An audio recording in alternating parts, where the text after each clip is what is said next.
مرحبا وأهلا بكم في برنامج داخل واشنطن. معكم مضيفكم روبرت ساتلوف. نحن في منتصف فصل الصيف حين يبدأ الحر الشديد في واشنطن يماثل شبه الجزيرة العربية، ويبدأ كثير من الناس في الإيمان بالظاهرة الاقتباس الحراري. غادر الرئيس والكونغرس ومعظم واشنطن البلدة في طريقهم إلى الشاطئ، الجبال أو أي مكان. لم تختفي مشكلات دولتنا، وإنما اختفى فقط الأشخاص المنتخبين لحلها. إذن هذه الفرصة مثالية للنعود فنلقي نظرة على الضيوف الرائعين الذين تشرفنا بصحبتهم في برنامج داخل واشنطن على مدار العام الفائت.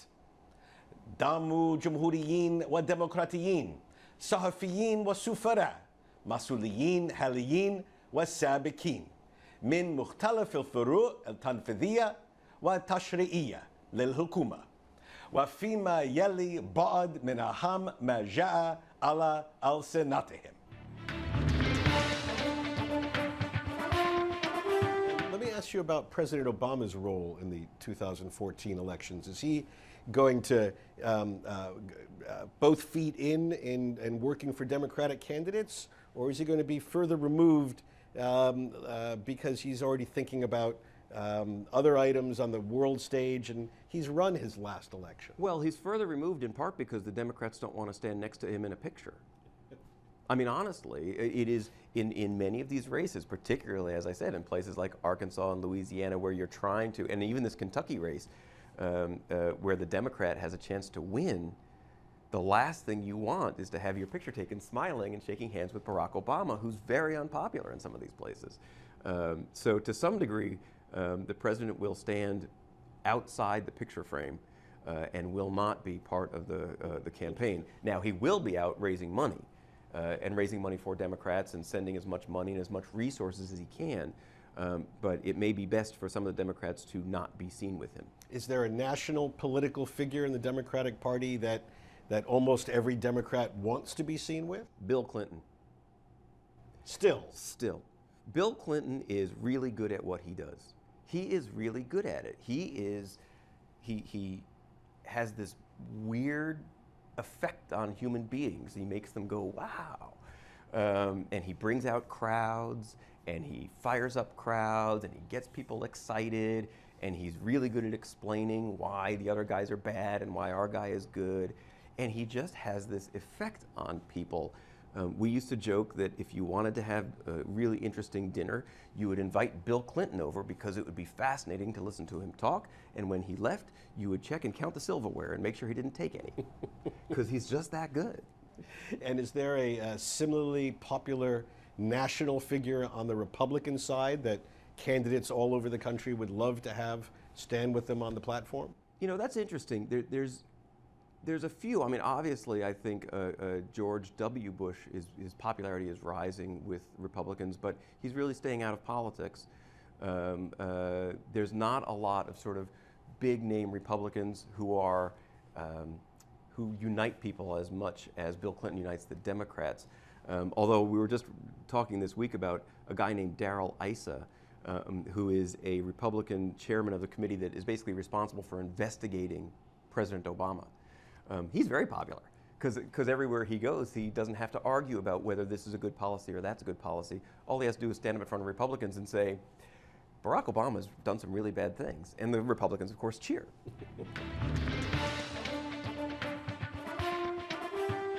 So you've mentioned the name of John Boehner a couple of times. He's the Speaker of the House, the leader of all of Congress, but also the leader of the majority, which is the Republican Party in Congress. Tell me about him. Is he an ideological conservative? And if not, how did he get to be Speaker?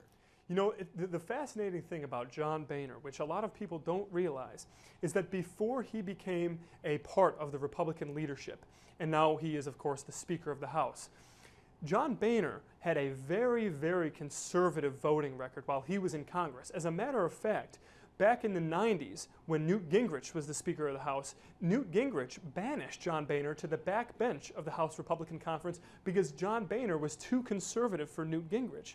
So John Boehner has a bit of a history of his own in terms of being sort of an insurgent, a troublemaker.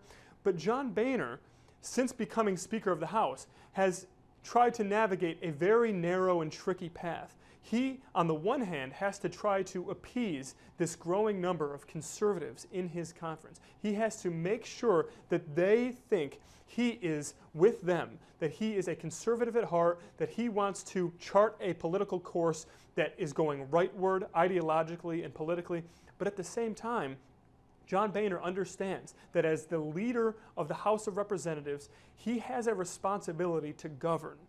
And you cannot always reconcile the responsibility to govern and the desire to appease the far right flank of the House GOP. And that conflict has been a constant source of tension between Speaker Boehner and his leadership team and the conservatives who have really started to take over the House Republican Conference. Now, you are a Washington reporter from the Boston Globe, one of the few sort of regional newspapers that has a national presence and has a voice that resonates beyond just Boston. How does that play into the sort of issues that you want to cover? Are you covering Boston issues in Washington or national issues for Boston? I think it's probably the latter, national issues for Boston. We really have two missions in the Washington Bureau, and there's not many of us. We're about 7 people, so we're still fairly small, although large compared to other regional newspapers. We cover issues that have particular resonance in Boston, might affect Boston industries such as defense, healthcare, high-tech research, even the legal community, so legal issues like the legal aspects of the war on terrorism. There's many law schools in Boston. Many people thinking about those issues. So we'll cover those issues. We'll cover, as I said, personalities who are in Washington from Boston and are having a big voice. But then we also have a second mission, which is to kind of cover bigger issues on the national scene that maybe the rest of the media pack is not covering. You know, I always give the example, we have 7 reporters. Across the street is the New York Times, which has 100 reporters in Washington. So if we're chasing every daily story, every press conference, every incremental decision in the policymaking process, I'm not sure that we're adding much value. So one of our missions is to try and hunt out issues that maybe the rest of the pack isn't focused on right now and digging in a little deeper. And that's one good thing about our role here is we cover the news of the day if it impacts or matters to our audience, but we also have the luxury that some newspaper reporters don't, which is you can go off for a week or two and really dig into something as opposed to just, you know, the quick turnaround. Now, Boston had this amazing story over the past year that the final chapter of which was written recently in the White House lawn when President Obama met with the players of the Boston Red Sox, who went on from that bombing day last year to go on and win the World Series. People in the Middle East may not appreciate it, but it is a really big deal in the United States. What was that like in Boston? What is that like? I assume you were near there on the White House lawn that day. It was huge. Boston, you know, is really a city that baseball is huge and politics is huge, and baseball is probably even bigger than politics. And I think the fact that the Red Sox won the World Series the year that the Boston Marathon attack occurred, a year in which the city saw some of the best in itself, came together not just immediately after the bombing, but in the days and months afterward to take care of the victims, and really just to come together as a city. There's this slogan, Boston Strong, and I think it was just icing on the cake that the Red Sox, which as you know, anytime they win a World Series is a big deal because they haven't won that many. I mean, they have in more recent years, but there was many, many decades that poor Boston Red Sox fans were hoping and dreaming that it would happen. So it would be big regardless, but I think coming the year of the Boston Marathon, it really brought home to a lot of people in Boston and in the wider region and across the country. There is something called Red Sox Nation. There are fans everywhere, and I think people felt a closer connection to Boston as a result.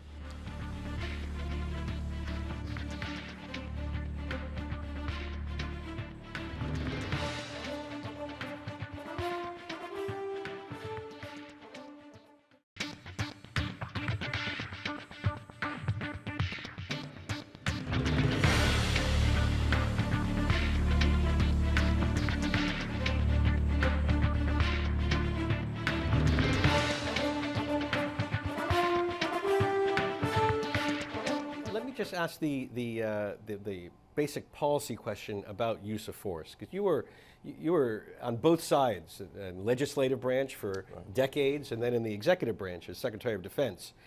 Does the president have to go to Congress to get authorization for an act such as acting against Syrian chemical weapons? The president has inherent authority to take action, certainly of a limited nature, and then consult with Congress under the War Powers Act. Ironically, the War Powers Act, which was passed by Congress, which has been signed into law, or at least signed without the president's signature back during President Nixon's era, no president has recognized its constitutionality. Nonetheless, each president has tried to abide by it. So, in my opinion, what the president should have done was consulted with Congress, bring the congressional leaders from the House, the Senate, the Armed Services Committee, Intelligence, the key and foreign policy, bring a group down saying, this is what our plan is. This is what we intend to do. In fact, the president started to do that when he went to Senator McCain and Senator Lindsey Graham. They were saying, you've got to do more for the rebels. And then you may recall there was a lot of verbal debate or sparring in terms of how big an attack was this going to be. At one point, it was a shot across the bow. Well, the military doesn't do that. The military says, give me a mission. Tell me what the mission is, and tell me what step 2, 3, and 4 are going to be. Not just firing a bunch of cruise missiles. That's not what they do. So where is the planning involved? What do you want when all of this comes about? What are the plans? That was never clear. So then you had those on the right, including Senator McCain and Graham, saying, you've got to arm the rebels. And then the president went to them and said, we're going to start arming the rebels. We're going to start beefing this up. And this is not going to be just a minor little event. And then that brought some of the Democrats back under the table saying, wait a minute, you're now going to have, this is Iraq, this is Afghanistan. And they started to petition against it. And then you had Secretary Kerry come out and say, it's going to be the smallest possible. And I kept saying to myself, how is this possible to have this kind of debate? This is not Iraq, this is not Afghanistan. Go back and look at Desert Fox, the campaign that we took against Saddam Hussein. It was a 4-day campaign that took out much of his capability to hurt his own people and especially pose a threat to the region. If you're going to use a model, that should have been the one. But it seemed to be he was going to the right to try to pacify some, going to the left, and it looked muddled.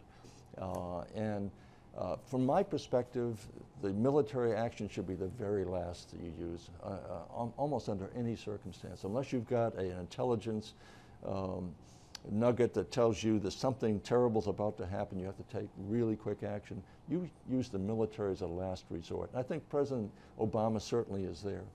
But you have to have clarity of mission. And if the president said, I don't want to get involved under any circumstances, okay. But then you don't raise the public debate in a way that we did without causing your allies to question your reliability and causing your adversaries or giving them confidence that you really won't be using force. If I'm an Iranian, for example, I would say the way in which the president handled Syria gives me more confidence that I can sit down and start negotiating with him, feeling fairly secure he'll never take military action. So what does that do? That gives them much greater leverage. How high is the reprocessing going to be? Is it 5% or 10% or 15%? It should be no percent. I mean, the way to deal with the Iranians would be to follow the UAE's model. They're going to develop civil nuclear power under a model which should serve as a basis for all the other countries who want to develop it. You would take the Russian position saying, yes, we think you should have civilian nuclear power, and we will reprocess all of the uranium just to make sure it's not going for military purposes. But now it's a question, we're negotiating how much they'll be allowed to reprocess on their own, and how quick is this going to give them an ability to turn that into a militarization should they want to have a breakthrough. So now we're down to percentages, and I'm sure that UAE, the Saudis are not happy with us because they know if this is allowed to take place, that they do have this capacity, they'll be the first to say, guess we have to have it too. And the Saudis will have it, UAE will want it, other countries in the region, and then you have proliferation. And when you have proliferation of nuclear materials, bad things are going to happen. Some of that's going to get in the hands of the wrong people who have in mind mass destruction, and it will occur. The reason I wrote the novel is because reporters used to ask me when I was at the Pentagon, what keeps you awake at night? And I would say a nuclear bomb destroying an American city. Because then you have this horrible event that takes place. The president has to decide who did this, how could they have done it, why would they do it, and what do we do about it in response? And you have a very limited time frame to make those decisions, and you may end up not knowing who did it, but taking action anyway. So that's a very real threat today, along with others. But when you start seeing more and more proliferation, North Korea is still going on, Iran seems to me bent on getting a capability, notwithstanding their words, we all have reason to be concerned. There's been a lot of talk recently here in Washington about a pivot to Asia. At least an effort, so far not yet implemented, but an effort to redirect a focus of American foreign policy from the Middle East toward Asia. How do Chinese interpret this? What do they think we mean when American officials talk about a pivot to Asia? So I think the Chinese reaction is somewhat confused and ambivalent. China really does welcome a significant role for the United States in Asia. So Chinese officials recognize the U.S. plays a stabilizing role, and Chinese people, as we discussed, have a pretty positive attitude toward the U.S. But they worry about phrases like pivot toward Asia. They worry that this is related to an effort to contain China. You know, when the U.S. puts a small number of Marines in Australia, that gets a lot of attention in China. You know, it can be pitched in a very negative way, that this is part of an effort for the U.S. to contain China with a ring of alliances, Australia in the south, U.S. is still close with Taiwan, South Korea, Japan, as you get to Northeast Asia. So the Chinese definitely worry about a containment strategy coming from the United States, but basically they welcome the U.S. participation in Asia. So I guess they want to see that the participation is welcoming of China and is not directed against China. What would you say, if you had to think out 10 years, would be the greatest potential flashpoints of possible conflict between the United States and China? That one's easy right now because Japan and China have very complicated relations right now, including territorial dispute over a couple of rocks in the ocean between China and Japan. And for historical reasons, they're included under the U.S. security umbrella. So, come back to U.S., how Chinese people feel about the U.S. I've emphasized a lot of positive things, but you'll also have cab drivers ask you, why is the United States protecting Japan's claim to what the Japanese call the Senkaku Islands and the Chinese call the Diaoyu Islands? So if there were a miscalculation, I think it would be over that territorial issue, and because the United States has put Japan under a security umbrella, that would be the main risk of some kind of conflict between the U.S.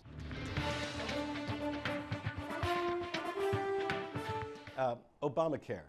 You are an avowed supporter of the president. You're a strong supporter of Obamacare. But even you are amazed at what happened with how this rolled out. How is it possible? Smart people, competent people, intelligent people, what happened? They were asleep at the switch. That's all I can say. They did not do their job. Look, yes, Obamacare, the Affordable Care Act, it's not as good a program as we could have. It's not what I would like to, but it's a good program. It's certainly more good than bad. They passed it in 2011. President signs it. 3 years later, they roll it out, or 2 years later, in the fall of 2013. They had 2 years to get it right. They had 2 years to test it and to make sure that when they went public, it was easy, like shopping on one of the online shopping sites, correct? And they didn't do their job. And it's just astounding to me that, but they failed, and when it launched, nobody could get on the site. Now, thank God, it's for the most part fixed. So now I think we can be happy about the fact that as of when you and I sit here, some 6 million Americans have health insurance today, which they could never afford before, and they could never get access before. So that's good, but boy, it was an inexcusable mess getting there. Bill Press, thank you for joining us on Dakhil, Washington. Enjoyed it. Great to talk to you. Thank you. بهذا نصل إلى نهاية هذه الحلقة من برنامج داخل واشنطن. إذا كانت لديكم أي استفسارات أو تعليقات حول هذه الحلقة وخاصة حول الأفكار التي سمعتموها لحل مشكلات واشنطن، أرجو أن تتصلوا بي مباشرة على عنوان البريد الإلكتروني التالي insidewashington@elhura.com. معكم روبرت ساتلوف، شكرا لكم وإلى اللقاء.